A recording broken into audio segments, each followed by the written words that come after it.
Suara Loka. Dengan jonggring Salaka yang terletak di puncak Gunung Mahameru yang selalu berselimutkan awan putih, menjadi tempat bersemayamnya para dewata. Keadaan di Suralaya yang sangat tenang pada waktu itu diliputi kecerahan dan bunga-bunga di sekelilingnya tampak mekar. Demikian pula suara gamelan Lokananta yang suaranya bagaikan irama yang penuh ketenangan. Sedangkan di suatu tempat yang lain, negeri Merut namanya, di mana seorang bertempat tinggal, telah lahir seorang anak dari pasangan saudagar kaya. Seorang anak itu diberi nama Dewi Umayi, yang nantinya akan dititahkan menjadi istri dari seorang Batara Guru. Tak terlukiskan betapa bahagianya Dewi Umayi ketika mengetahui ia akan dititahkan menjadi istri dari seorang Batara Guru. Suatu hari, sepulang dari pengembaraannya, Batara Guru menemui istrinya dan mengajak istrinya untuk bertamasya menaiki lembu Andini. Kemanakah gerangan, Kakanda? Kita akan melihat-lihat keadaan sekitar menaiki lembu Andini. Tersebutlah bahwa mereka sudah berada di atas samudra yang amat luas. Sambil melihat keadaan dan juga keindahan alam. Akibat pengaruh suasana, rasa birahi Batara Guru itu muncul. Tapi ajakannya itu ditolak oleh Dewi Uma dengan alasan ingin menjaga harga dirinya dan harga diri suaminya yang seorang dewa agar tidak bercinta di sembarang tempat. Mungkinkah sekarang saatnya istriku? Sudah lama sejak pengembaraanku, aku jarang berdua seperti ini denganmu.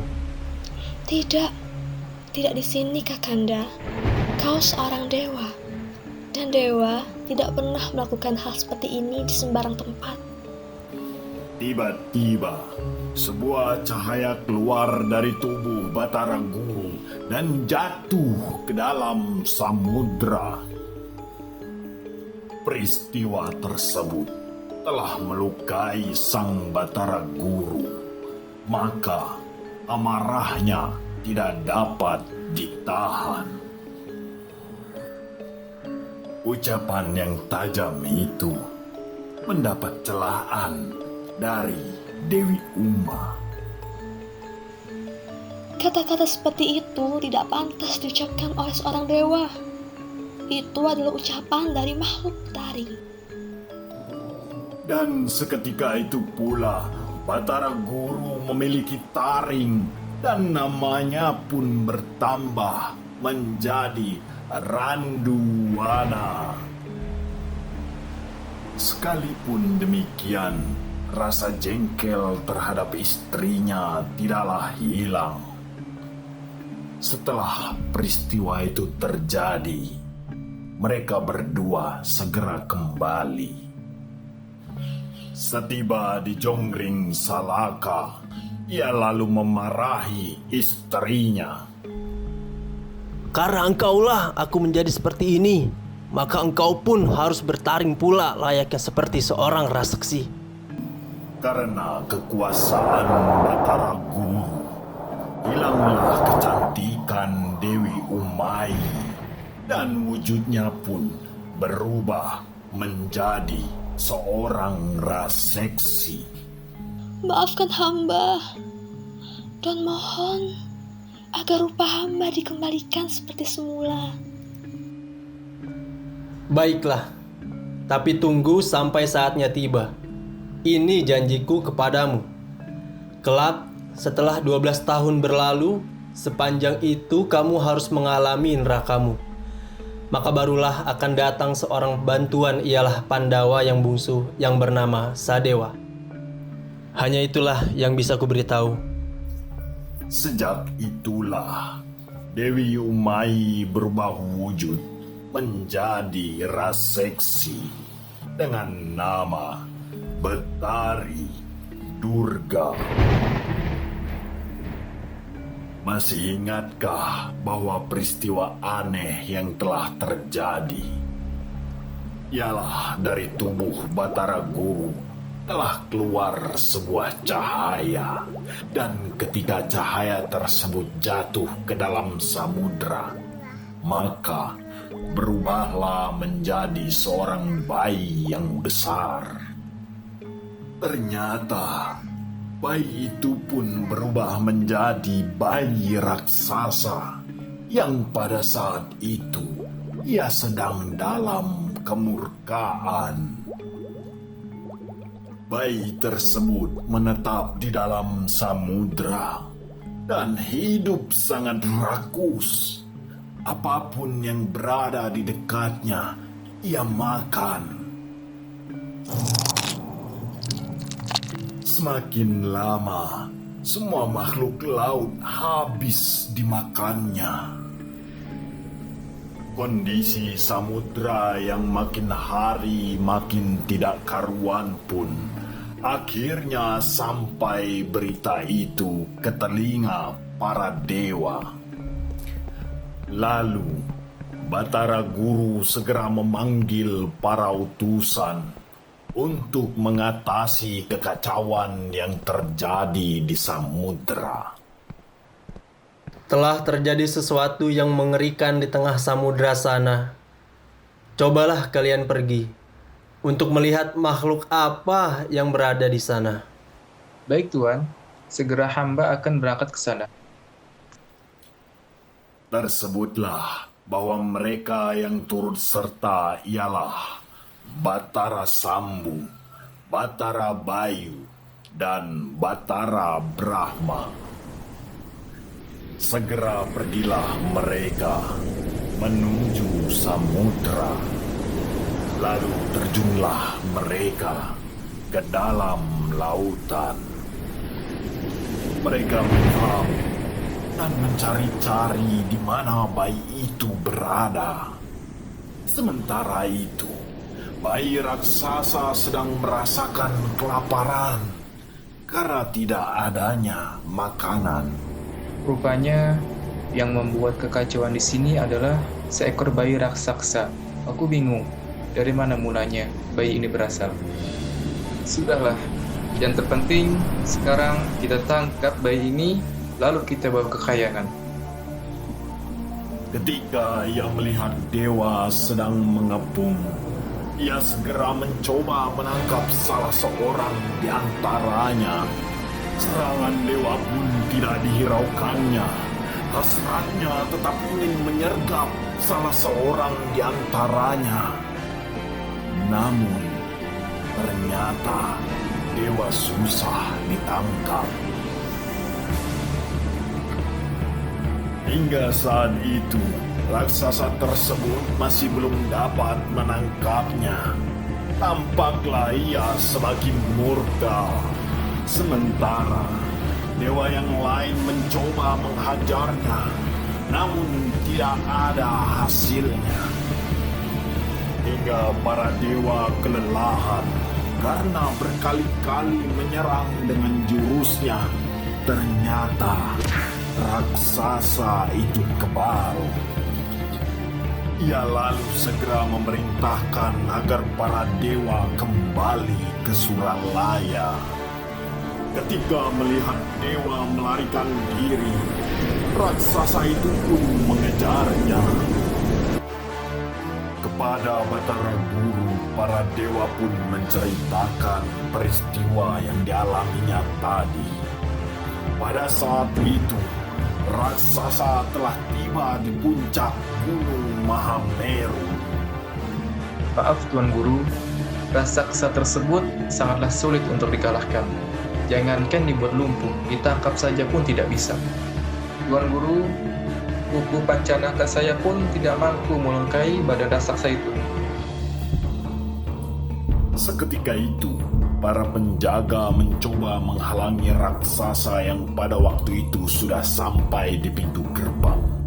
Namun, raksasa itu mencoba masuk dan terjadilah perang tanding yang seru. Dengan bermacam cara, penjaga gerbang itu menyerang raksasa yang kebal itu. Namun, karena tidak ada hasil, ia terpaksa harus melarikan diri. Tak lama kemudian, muncullah raksasa itu dengan langkah sempoyongan dan tampak menakutkan. Karena keampuhan jurus aji kemayan milik Batara Guru, seketika raksasa itu pun tumbang dan jatuh di hadapannya. Dalam kesempatan itu, Batara Guru menghampiri raksasa tersebut untuk membunuhnya karena sudah tidak berdaya. Tunggu dulu adik guru, dengarkanlah dulu. Jangan keburu nafsu. Saya minta agar raksasa itu jangan dibunuh. Mengapa? Saya mendapat keterangan dari Hyang Waru. Menurut dia, raksasa tersebut masih merupakan putra Anda. Mustahil. Siapakah ibunya? Baiklah, aku akan ceritakan kisahnya. Ini barulah Batara Guru sadar akan peristiwanya. Benarkah itu?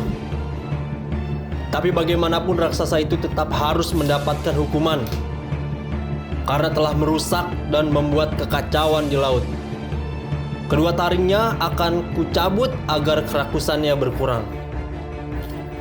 Sambil menggenggam kedua taring tersebut, Batara Guru bersemedi dan alangkah ajaibnya. Ketika itu, taring tersebut berubah menjadi sebuah keris. Raksasa itu kini bangun dan bersimpuh di hadapan guru untuk meminta ampunan. Maafkan hamba, maafkan atas kesalahan hamba yang telah membuat kerusakan dan mohon kiranya hamba diakui sebagai anak dan diberi maafkan layaknya seperti dewa. Baiklah, kau kumaafkan dan kuakui kau sebagai anakku. Kau juga akan menjadi seorang keturunan dewa dan sekarang kau kuberi nama Batara Kala.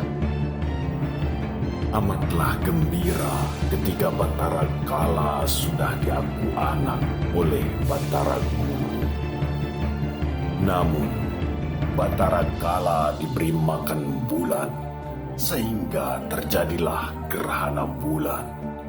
Diberi makan matahari, maka terjadilah gerhana matahari. Dan diberi makan batu dan semak-semak. Weh, rasanya tidak enak. Namun, ketika Batara Kala ingin diberi makan manusia, seketika itu Batara Narada menasihati, karena itu tidak baik dilakukannya. Dan hal semacam itu dapat merusak tatanan dunia. Tunggu, hal semacam itu tidak pantas dilakukan oleh seorang dewa karena dapat merusak. Seketika itu, datanglah Betari Durga yang merasa kecewa karena merasa anaknya tidak diperlakukan layaknya seorang dewa. Tuhan telah berbohong. Seperti yang telah diucap pada waktu itu, bahwa putra kita akan diberi makan layaknya dewa. Atas kejadian itu, Batara Guru memikirkan kembali agar istrinya ditempatkan dan diasingkan di sentra ganda mayit. Kemudian, Batara Guru bersemedi, dan hutan itu diciptakannya menjadi kerajaan bernama Sentra Ganda Mayit. Maka bertakhtalah Sang Betari Durga dalam sebuah kerajaan di tengah-tengah hutan. Timbul pikiran Batara Guru untuk memindahkan Batara Kala. Tak lama kemudian, sampailah mereka di sentra Ganda Mayit. Lalu, ia memasuki tempat yang megah dan cukup menyeramkan. Batara Kala sedang berjalan. Lalu, ia melihat sebuah telaga yang besar yang dinamakan Telaga Mandirdo. Kemudian, ia bertemu anak kecil yang pada saat itu ingin mandi juga. Saya disuruh mandi di sini untuk meruat karena saya anak tunggal. Kalau begitu, kamu adalah makanan saya. Kemudian, anak kecil itu berlari dan Batara Kala mengejarnya. Seketika itu, datanglah lelembut dari kayangan Betari Durga dan meminta Batara Kala untuk diutus menjadi bagian dari kerajaan sentra Ganda Mayit. Tetapi Batara Kala amatlah terkejut ketika melihat Dewi Umayi. Kemudian barulah kedua raseksi tersebut bertemu dan akhirnya Batara Kala tinggal bersama. Akhirnya Suralaya dalam keadaan genting. Pasukan Mahisasura dengan pasukannya sudah ada di ambang pintu. Kedatangan Mahisasura membawa maksud ingin menguasai 3 dunia, yaitu dunia manusia, dunia dewa, dan dunia lelembut. Kita persingkat saja. Para dewa telah berkumpul untuk segera pergi ke Selamat Tangkep dengan dikepalai oleh Betara Narada. Setelah sampai di tujuan, mereka diperintahkan untuk bersiap sedia di belakang pintu gerbang. Ketika pintu gerbang dibuka oleh Betara Narada, tampaklah di luar pasukan Mahisasura. Saat ini Suralaya sedang diserang oleh pasukan Mahisasura. Kalian jangan lengah dan jangan biarkan mereka masuk dan merusak tempat kita. Mahisasura dan pasukannya akhirnya tidak dapat menahan lagi amarahnya. Mereka mulai naik ke atas. Percuma saja kalian menahan kami. Kami pasti akan masuk dan merusak tempat ini.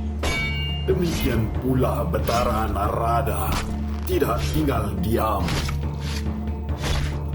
Maka terjadilah pertempuran di luar pintu gerbang. Maupun pihak Mahisasura tampak sangat kuat. Tetapi pasukan Mahisasura mendesak terus, sehingga pasukan Suralaya tidak dapat menahan mereka. Akhirnya, mereka dapat menerobos pintu Selamat Tangkep. Sekalipun dalam keadaan terdesak, para dewa masih mengadakan perlawanan. Pertempuran yang sengit berlangsung cukup lama. Pasukan Mahisasura mendesak terus. Ketika para dewa mulai terdesak, maka berangkatlah para utusan menuju sentra Gandamayu untuk meminta pertolongan kepada Betari Durga. Maka berangkatlah utusan menuju sentra Gandamayu. Hyang Durga, bahwasannya Suralaya sedang diserang oleh pasukan Mahisasura karena ia ingin menguasai 3 dunia.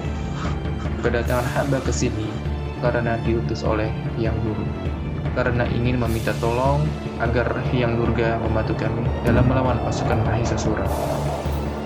Diceritakan bahwa Betari Durga datang dengan mendaki gunung Mahameru untuk membantu Suralaya yang sedang diserang oleh Mahisasura dan langsung menantangnya. Betari Durga dengan mudah mengalahkan pasukan Mahisasura. Sedang raksasa berwujud kerbau itu sangat luar biasa saktinya. Tidak lama kemudian, dengan jurusnya Betari Durga melompat dan segera mengalahkan Mahisasura dengan mematahkan tanduk Mahisasura dan menusukkan senjata di dadanya.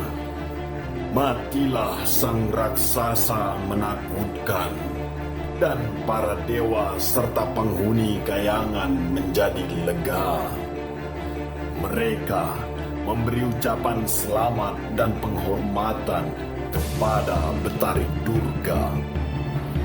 Sejak itulah Betari Durga mendapat julukan Durga Mahisa Sumardini, yang artinya Dewi pembunuh raksasa berwujud siluman kerbau.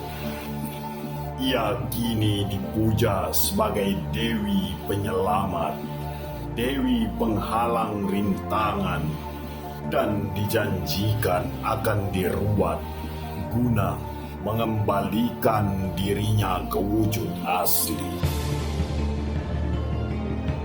Dikisahkan bahwa Betari Durga ingin menemui Sadewa karena hanya ia yang dapat membebaskan dari kutukan. Tetapi ibu dari Sadewa tidak mau menyerahkan lantaran Sadewa adalah anaknya. Ia pun menawarkan anaknya yang lain, yaitu Yudhistira, Bima, dan Arjuna. Tetapi Durga tidak mau, karena yang bisa meruatnya dari kutukan hanyalah Sadewa. Maafkan aku, Hyang Durga. Jangan ambil anakku, karena ia hanyalah anak kecil yang tidak tahu apa-apa. Hamba menawarkan anak saya yang lain yang mungkin bisa membebaskan Hyang Durga dari kutukan. Aku tidak mau. Sesuai janji yang telah Nyang Guru ucap sebelumnya, bahwa Sadewalah yang dapat membebaskanku dari kutukan. Jika anakmu tidak diberikan, maafkanlah aku jika dengan sangat terpaksa harus kulakukan dengan caraku sendiri. Sungguh kalian semua akan aku kutuk, dan badan kalian akan hancur dalam kawah dan tidak lagi utuh menjadi manusia. Dengan segala cara, akhirnya Sadewa mau diserahkan kepada Betari Durga. Setelah itu, Betari Durga yang sudah tidak sabar memaksa Sadewa untuk meruatnya. Karena pada saat itu, tepat 12 tahun masa kutukan yang dialaminya. Kini telah datang saatnya. 12 tahun berlalu, kini saatnya aku harus dilepaskan dari noda derita. Wahai Sadewa, aku minta belas kasihanmu. Hendaklah aku kau lepaskan dari malapetaka kutukan ini. Maafkan hamba, wahai Hyang Durga. Hamba ini tidak dapat melepaskan Hyang Dewi. Sedangkan melepaskan orang biasa saja hamba tidak mampu. Aku tahu, sesungguhnya kamu hanya segan saja melepaskan kutukanku, wahai Sadewa. kamu sekarang akan kubunuh jika kamu tidak segera melepaskanku. Mustahil kamu akan hidup lebih lama lagi. Lihatlah diriku. Tidaklah kamu takut melihatku ini? Lebih baik saya mati. Apabila saya mati, maka hilanglah dosa hamba dan lepaslah dosa saya. Sadewa yang merasa tidak bisa memenuhi permintaan itu menolak dan menyerah. Di tengah perdebatan itu, Narada segera melapor ke Batara Guru dan takutnya terjadi kekacauan jika hal ini terus berlanjut. Hyang Guru, terjadi kekacauan di sentra Gandamayit antara Betari Durga dan Sadewa. Hamba takut jika hal ini terus terjadi, Sadewa beserta yang lainnya akan dibunuh. Baiklah, aku akan ke sana. Biar aku yang akan mengatasinya. Batara Guru segera turun menemui Sadewa untuk segera membereskan ini. Sadewa yang telah dirasuki Batara Guru pun sanggup untuk meruat Betari Durga. Hendaklah kamu segera meruat Hyang Durga. Aku akan masuk ke dalam ragamu. Baiklah, saya mohon izin untuk ini. Sadewa kini mendekati Hyang Dewi. Ia menenteramkan hatinya. Tak lama setelah itu, Hyang Ayu mendengar mantra hungkara diucapkan Sadewa dilantunkan dengan merdu. Suaranya menggema ke langit tertinggi, menggema seisi jagat raya. Setelah itu, ia mengambil beras kuning. Beras itu ditaburkan bersamaan dengan bunga tabur. Ia menebarkan ke tubuh Ranini. Tak lama, Durga pun menjerit. Ia melengking panjang. Setelah itu, ia terdiam dengan tubuh lunglai dan terlepaslah wujud Durganya. Durga berganti rupa. Ia kembali menjadi Hyang Ayu yang cantik jelita. Penglihatannya menjadi terang. Cuaca kembali benderang. Ia menengadah melihat hujan turun rintik-rintik, diikuti angin sepoi-sepoi basah sampai matahari tenggelam. Perubahan Ranini kembali menjadi Hyang Ayu itu juga disusul dengan perubahan para hantu. Yang perempuan menjadi bidadari, yang laki-laki menjadi bidadara. Kerajaan Setra kini pun tak menakutkan lagi.